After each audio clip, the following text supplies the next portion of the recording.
આજના વિડિયો લેક્ચરમાં આપણે અરીસાનું સૂત્ર મેળવવાનું છે, બરાબર। બુકના અંદર આપણને અરીસાનું સૂત્ર આપ્યું છે અને અરીસાના સૂત્રની ડેફિનેશન આપેલી છે, બરાબર। પરંતુ આપણે આ વિડિયો લેક્ચરમાં અરીસાનું સૂત્ર સાબિતી સાથે મેળવશું।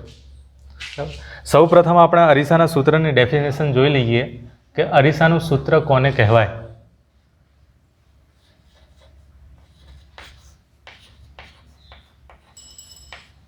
અરીસાના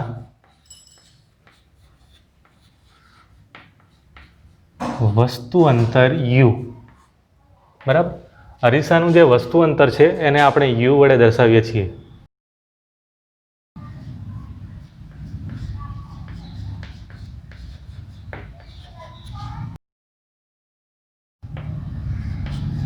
પ્રતિબિંબ અંતર v, બરાબર।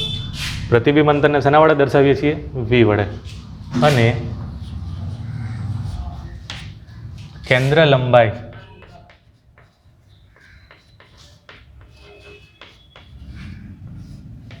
f, બરાબર।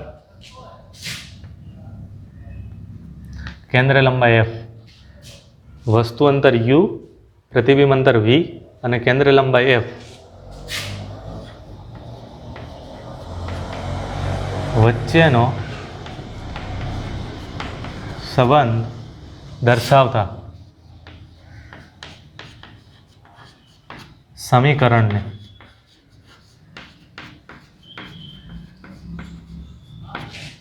અરીસાનું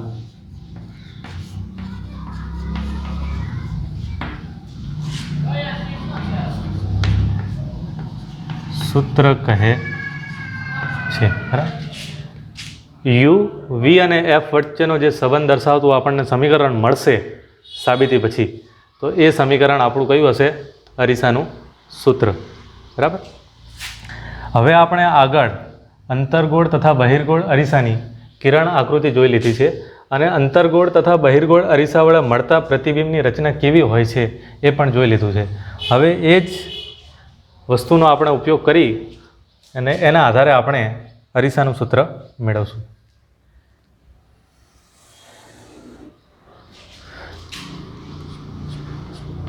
આપણે અરીસાનું સૂત્ર મેળવવા માટે આપણે અંતર્ગોળ અરીસાનો ઉપયોગ કરીશું। અંતર્ગોળ અરીસામાં આપણે આગળ જોઈ લીધું કે જે અંદરની સપાટી પરાવર્તક હોય એને આપણે અંતર્ગોળ અરીસો કહીએ છીએ અને પરાવર્તક સપાટીના સેન્ટરને આપણે ધ્રુવ P કહીએ છીએ, બરાબર। હવે Pમાંથી જે રેખા પસાર થાય છે, કાલ્પનિક રેખા, જેને આપણે અરીસાની મુખ્ય અક્ષ કહીએ છીએ, મુખ્ય અક્ષ પર આપણને એક બિંદુ F એટલે કે મુખ્ય કેન્દ્ર મળે છે અને વક્રતા કેન્દ્ર C મળે છે, બરાબર। હવે આપણે જ્યારે અરીસાનું સૂત્ર મેળવ્યું છે ત્યારે આપણે વસ્તુનું ક્યાંથી રાખીશું? C થી થોડે દૂર, અને વસ્તુનું નામ આપણે A, B આપી દઈશું। હવે જ્યારે આપણે જોયું હતું કે C થી કોઈ વસ્તુ થોડા અંતરે દૂર રાખવામાં આવે છે ત્યારે આપણને પ્રતિબિંબ ક્યાં મળે છે? F અને Cના વચ્ચે। તો આપણે બે કિરણ લઈશું, ત્રણ કિરણ લઈશું। એક કિરણ કે મુખ્ય અક્ષને સમાંતર હોય એવું, બરાબર। આ મુખ્ય અક્ષને સમાંતર કિરણ, બરાબર। જ્યારે આ કિરણ પરાવર્તિત થશે ત્યારે મુખ્ય કેન્દ્ર Fમાંથી પરાવર્તિત થશે, બરાબર। હવે બીજું કિરણ Pમાં આપાત કરીશું અને ત્યાંથી પરાવર્તિત કરાવીશું। આ Pમાં આપાત થતું કિરણ હવે જ્યારે પરાવર્તિત થશે, અહીં આપણે આપાત કોણ જેટલો હોય એટલો જ તેનો પરાવર્તન કોણ હોય છે એવું આપણે આગળ વિડિયો લેક્ચરમાં શીખી ગયા। આ છે R, બરાબર। આપાત કોણ એટલે એંગલ ઓફ ઇન્સિડન્સ અને પરાવર્તન કોણ એટલે એંગલ ઓફ રિફ્લેક્શન, બરાબર। અને ત્રીજું કોઈ એક કિરણ આપણે સીમાંથી આપાત કરીશું, બરાબર, આ રીતે. હવે જ્યારે સીમાં કોઈ કિરણ આપાત થાય, પસાર થાય, ત્યારે તે પરાવર્તિત થાય છે, તો એ જ માર્ગ પર પરાવર્તિત થાય છે, એટલે કે એ જ દિશામાં અહીંથી આપાત થયું, આ રીતે અહીંથી પરાવર્તિત થશે તો એ જ માર્ગમાં પરાવર્તિત થશે, બરાબર. ના આપણને અહીં ત્રણેય કિરણ એક જગ્યા પર મળશે અને આ પોઈન્ટ પર આપણને પ્રતિબિંબ મળશે, બરાબર, જેનું નામ આપણે A ડેશ B ડેશ આપી દઈએ, બરાબર. હવે અહીં મુખ્ય કેન્દ્ર F છે, બરાબર. આટલું જે અંતર છે P થી F સુધીનું, જેને આપણે કેન્દ્ર લંબાઈ સ્મોલ f વડે દર્શાવીએ છીએ, બરાબર. P થી F વચ્ચેનું અંતર, આ જે અંતર છે એને શું કહેવાય? કેન્દ્ર લંબાઈ f, ફોકલ લેન્થ, બરાબર. હવે આ છે પ્રતિબિંબ, તો પ્રતિબિંબથી લઈ અને P વચ્ચેના અંતરને આપણે શું કહીએ? પ્રતિબિંબ અંતર, બરાબર. આપણે આગળ જોયું પ્રતિબિંબ અંતરને શેના વડે દર્શાવીએ છીએ? પ્રતિબિંબ અંતરને V વડે દર્શાવીએ છીએ, તો V, બરાબર. હવે C એટલે આપણે શું હતું? વક્રતા કેન્દ્ર, બરાબર. તો P થી લઈ અને C સુધીના અંતરને, વક્રતા કેન્દ્ર સુધીના અંતરને આપણે શેના વડે દર્શાવીએ છીએ? વક્રતા ત્રિજ્યા વડે. તો વક્રતા ત્રિજ્યાને કેપિટલ R વડે દર્શાવાય, બરાબર. એવું આપણે આગળ શીખી ગયા. પછી છે વસ્તુ.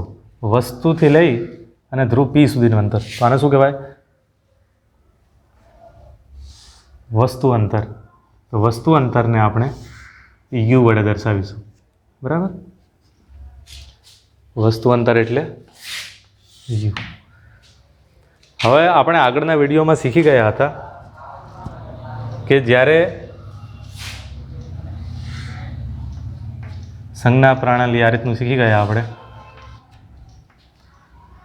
આ બાજુના અંતર માઇનસ લેવામાં આવે છે અને નીચેના અંતર જે હોય, ઊંચાઈ હોય, એ માઇનસ લેવામાં આવે છે, બરાબર. ઉપરની બાજુની જે છે આ પ્લસ લેવામાં આવે છે અને આ બાજુના કોઈ અંતર હોય તો માઇનસ લેવામાં આવે છે.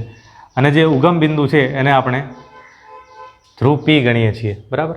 તો આપણું P થી બધા જ અંતરો કઈ બાજુ છે? આ બાજુની દિશામાં, ડાબી બાજુ, બરાબર. તો આપણે આ તમામ અંતર કેવા લઈશું? માઇનસ લઈશું, બરાબર.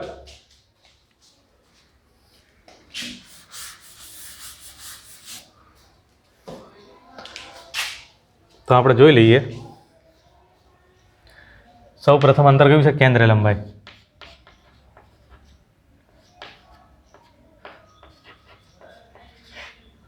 કેન્દ્ર લંબાઈ, બરાબર. તો કેન્દ્ર લંબાઈને શેના વડે છે? તો P થી F વચ્ચેના અંતરને શું કહેવાય છે? કેન્દ્ર લંબાઈ, PF. તો આપણે એને શેના વડે દર્શાવીશું?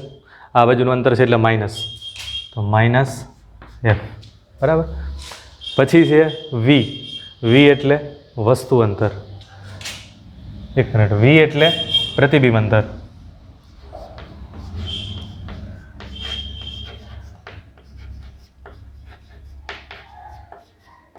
બરાબર. પ્રતિબિંબ અંતર કેટલું છે? PB ડેશ, જેને આપણે શેના વડે દર્શાવીશું? Minus V. પછી છે R. R એટલે વક્રતા ત્રિજ્યા.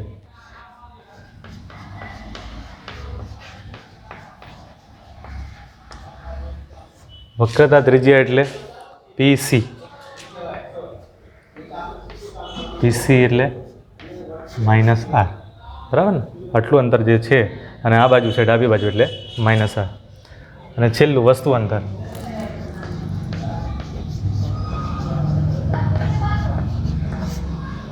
વસ્તુ અંતર એટલે આટલું અંતર, PB.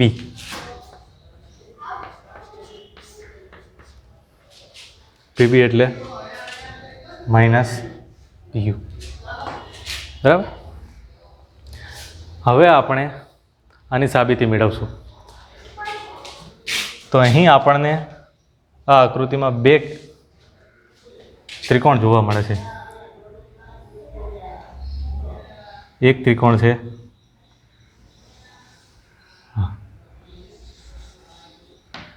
અને બીજો એક ત્રિકોણ છે જે પ્રતિબિંબ સાથે બનાવે છે. બરાબર. તો આ બંને ત્રિકોણ એકબીજાને સમરૂપ છે. બરાબર. કેમ કે અહીં એક 90નો ખૂણો, તો આ ત્રિકોણમાં પણ એક 90નો ખૂણો મળે છે. આપણે આગળ જોયું હતું કે આઈ અને આર બંને સમાન થાય છે, તો બીજો ખૂણો પણ સમાન છે. હવે બે ખૂણા સમાન હોય તો ત્રીજો ખૂણો પણ સમાન જ હોય, આ ખૂણો પણ. તો આપણે બંને ત્રિકોણ એકબીજાને સમરૂપ છે એવું કહી શકાય. તો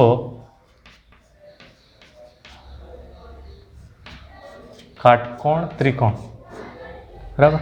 પહેલો ત્રિકોણ કયો છે? એ બી પી. સમરૂપ એ ડેશ બી ડેશ પી.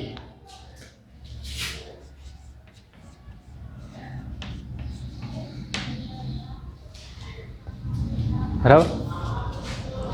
હવે આપણે આગળ ગણિતમાં શીખી ગયા છીએ કે બે ત્રિકોણ સમરૂપ હોય તો એને કઈ રીતે લખી શકાય?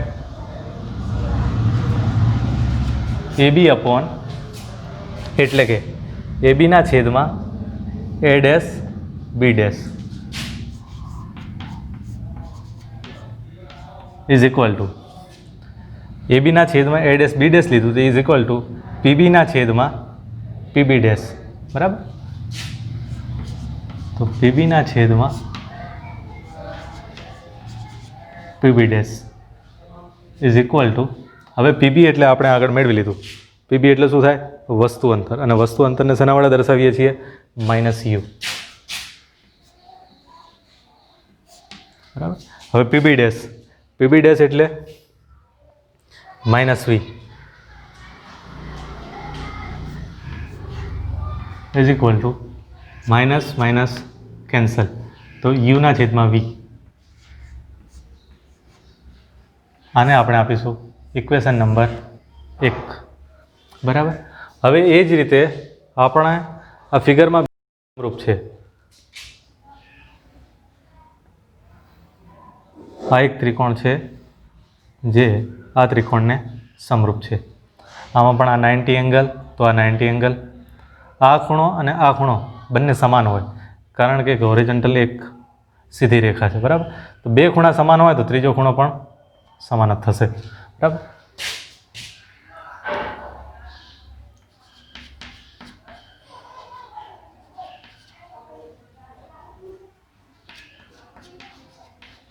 કાટકોણ ત્રિકોણ કયો? એ બી સી સમરૂપ A dash B dash C.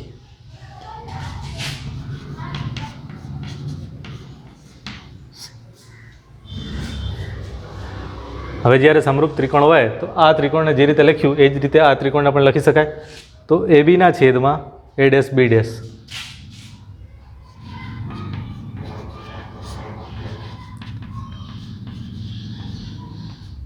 Is equal to, આ રીતે અહીંયા લખ્યું તો આ રીતે આનું પણ લખી શકાય. તો એ બીના છેદમાં એ ડેશ બી ડેશ, તો બીસીના છેદમાં બીસી ડેશ. બરાબર. બીસીના છેદમાં સી બી ડેશ. બરાબર. તો બીસીના છેદમાં બી ડેશ સી. બરાબર. બરાબર. એ બીના છેદમાં એ ડેશ બી ડેશ હતું, તો બીસીના છેદમાં બી ડેશ સી.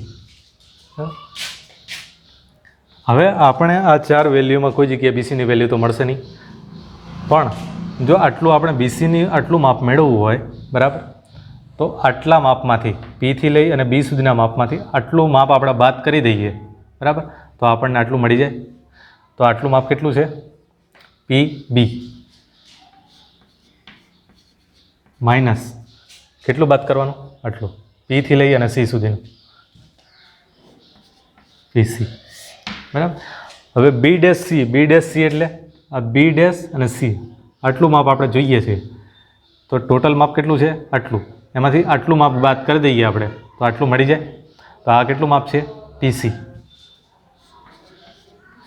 માઇનસ આટલું માપ, પીથી લઈ અને બી ડેશ સુધીનું માપ આટલામાંથી આટલું બાદ કરી દઈએ તો આટલું મળી જશે આપણને, બરાબર. તો પી બી ડેશ બરાબર ઇઝ ઇક્વલ ટુ પીબી એટલે આપણને ખબર છે વસ્તુ અંતર એટલે માઇનસ યુ, બરાબર. આ માઇનસ એટલે આ માઇનસ, બરાબર. હવે પીસી એટલે વક્રતા ત્રિજ્યા, કેટલું માપ છે માઇનસ આ. તો જ્યારે કોઈ પણ પદ માઇનસવાળું હોય તો એને આપણે હંમેશા કૌંસમાં જ મૂકીએ છીએ, બરાબર. હવે પીસી એટલે આપણને મળશે માઇનસ આ માઇનસ કૌંસમાં પીબી ડેશ એટલે કેટલું છે આ પીબી ડેશ એટલે આપણને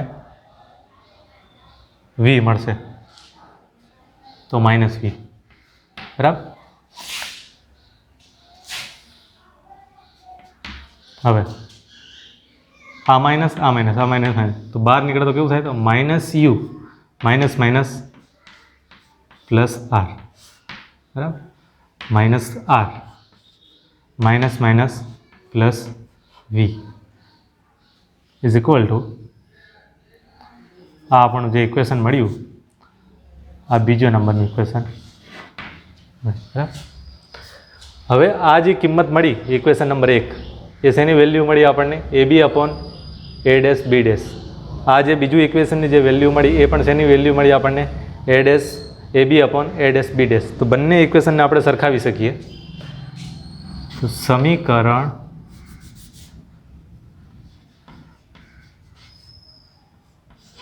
એક અને બેને સરખાવતા, બરાબર.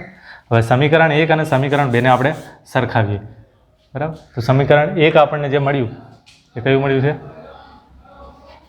યુના છેદમાં વી ઇઝ ઇક્વલ ટુ સમીકરણ 2 મળ્યું એ આપણને મળ્યું છે minus U plus R upon minus R plus V, બરાબર. હવે આનો આપણે ચોકડી ગુણાકાર કરીએ. આ જે પદ છે અને આ બાજુ લઈ જઈએ, આ પદને આ બાજુ લઈ જઈએ અને બંનેને ગુણી નાખીએ તો આપણને મળશે માઇનસ યુઆર, આનો ગુણાકાર આના સાથે વત્તા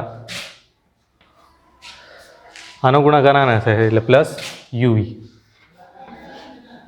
ઇઝ ઇક્વલ ટુ આનો ગુણાકાર આના સાથે એટલે માઇનસ યુવી વત્તા વીઆર.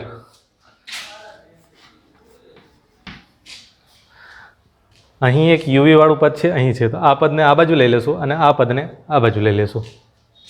તો યુવી આ એક યુવી છે, આ યુવી આ બાજુ આવે તો પ્લસ એક યુવી વત્તા યુવી ઇઝ ઇક્વલ ટુ આ પદ આ બાજુ જશે તો પ્લસ થઈ જશે કેમ કે અહીં માઇનસ છે. તો વીઆર વત્તા UR UV plus UV is equal two 2UV ના આર કોમન તો V પ્લસ યુ, બરાબર. હવે જે યુવી છે પદ આ યુવીને આ બાજુ બંનેના છેદમાં આપી દઈશું અને આરને આ બાજુ લઈ લઈશું. તો 2 upon r is equal to v upon u v plus u upon u v, બરાબર.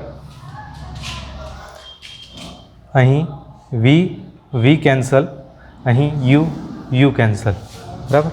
તો આપણે ઇક્વેશન લખી શકીએ 2 upon r is equal to 1 upon u plus 1 upon v. આ જે ઇક્વેશન મળ્યું આપણને આ ઇક્વેશન નંબર 3, બરાબર. હવે આપણે આગળ આના ઉપરથી એફની વેલ્યુ મેળવીશું. આગળ આપણે એક સૂત્ર જોઈ લીધું હતું R is equal two 2F, બરાબર. પણ આ આપણે આગળ સાબિત કર્યું નહોતું, પણ આ જે સમીકરણ છે અરીસાનું સૂત્ર એમાં આપણે સાબિતી સાથે મેળવીએ છીએ એટલે આ ઇક્વેશનને આપણે સાબિત કરવું પડે અને 2f ની વેલ્યુ જે છે એ આરની જગ્યાએ પુટ કરશું તો આપણને અરીસાનું સૂત્ર મળી જશે. તો 2f કઈ રીતે મળ્યું એ આપણે જોઈ લઈએ.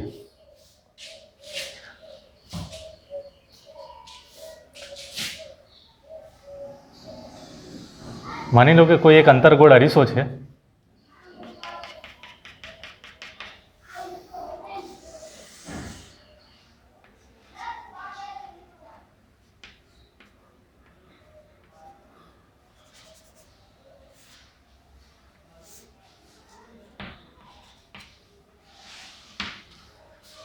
અંતર્ગોળ અરીસાની સામે અનંત અંતરે કોઈ એક વસ્તુ રાખેલી છે, બરાબર.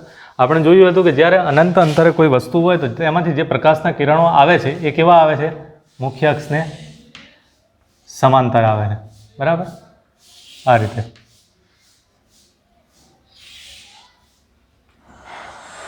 અને જ્યારે આ કિરણો સમાંતર આવી અને પરાવર્તિત થાય છે ત્યારે એફમાંથી પરાવર્તિત થાય છે.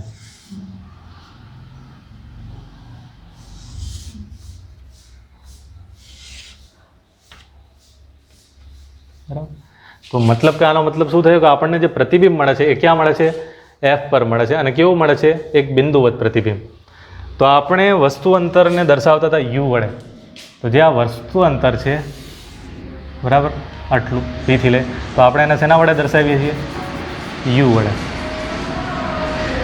બરાબર, યુ વડે. તો યુ અહીં કેવું છે? અનંત. તો અનંતને આપણે ગણિતની ભાષામાં ઇન્ફાઇનાઇટ લખી શકીએ, બરાબર. હવે આપણને પ્રતિબિંબ ક્યાં મળે છે? એફ પર. પ્રતિબિંબ આપણને મળે છે એફ પર. હવે એફ પીથી લઈ અને એફ વચ્ચેનું અંતર એટલે કેટલું થાય? કેન્દ્ર લંબાઈ. કેન્દ્ર લંબાઈને આપણે સ્મોલ એફ વડે દર્શાવીએ છીએ. અને વસ્તુ એટલે અને પ્રતિબિંબ અંતર આપણને કેટલું મળશે? પ્રતિબિંબ અંતર પણ આટલું જે છે એ છે પ્રતિબિંબ અંતર. અને એ જ એટલું જ અંતર છે એફ. તો આપણે શું લખી શકીએ? V is equal to F. કારણ કે આપણને જે પ્રતિબિંબ મળે છે એ ફોકસ પર મળે છે, એફ પર મળે છે, બરાબર. અને પીથી એફ વચ્ચેનું અંતર એટલે સ્મોલ એફ કેન્દ્ર લંબાઈ. તો કેન્દ્ર લંબાઈ અને જે પ્રતિબિંબ અંતર છે એ બંને સરખું હશે, બરાબર. તો હવે આપણે આ સૂત્રમાં આ બંને કિંમત મૂકીશું. 2/r is equal two 1/u. 1/u. તો યુની કિંમત કેટલી છે? ઇન્ફાઇનાઇટ. વત્તા 1/v. વીની કિંમત કેટલી મળી? એફ, બરાબર. હવે 1/ઇન્ફાઇનાઇટ એટલે ગણિતની ભાષામાં શું કહેવાય? 1/ઇન્ફાઇનાઇટ ઇઝ ઇક્વલ ટુ 0, બરાબર. 1/ઇન્ફાઇનાઇટ એટલે 0 થાય, એ યાદ રાખી લેવાનું. તો 2r ઇઝ ઇક્વલ ટુ, આ તો 0 થઈ ગયું એટલે 1/f વધશે. તો 1/f, બરાબર. આરને એક સાથે ગુણી નાખીએ, એફને બે સાથે ગુણી નાખીએ તો આપણને ફોર્મ્યુલા મળશે r is equal two 2f, બરાબર. આ સૂત્ર મળી ગયું આપણને. હવે 2r કિંમત જે છે, આરની કિંમત ક્યાં પુટ કરવાની? સમીકરણ 3માં. આરની કિંમત સમીકરણ 3માં મૂકતા, બરાબર. આરની જે કિંમત છે એ સમીકરણ 3માં મૂકતા 2/r ની કિંમત કેટલી આવી? 2f. તો 2/2f is equal two 1/u plus 1/v. 1/u plus 1/v, બરાબર. અહીં 2 કેન્સલ. તો આપણને શું મળ્યું? 1/f is equal two 1/u.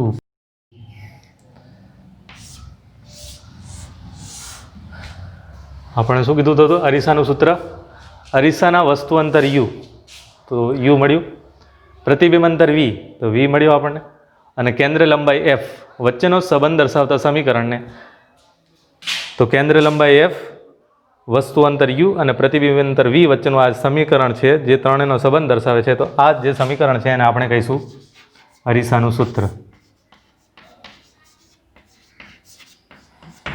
આ સૂત્ર આપણે યાદ રાખી લેવાનું, આગળ જે એના એક્ઝામ્પલ આવશે એના અંદર આ સૂત્રનો ઉપયોગ થશે.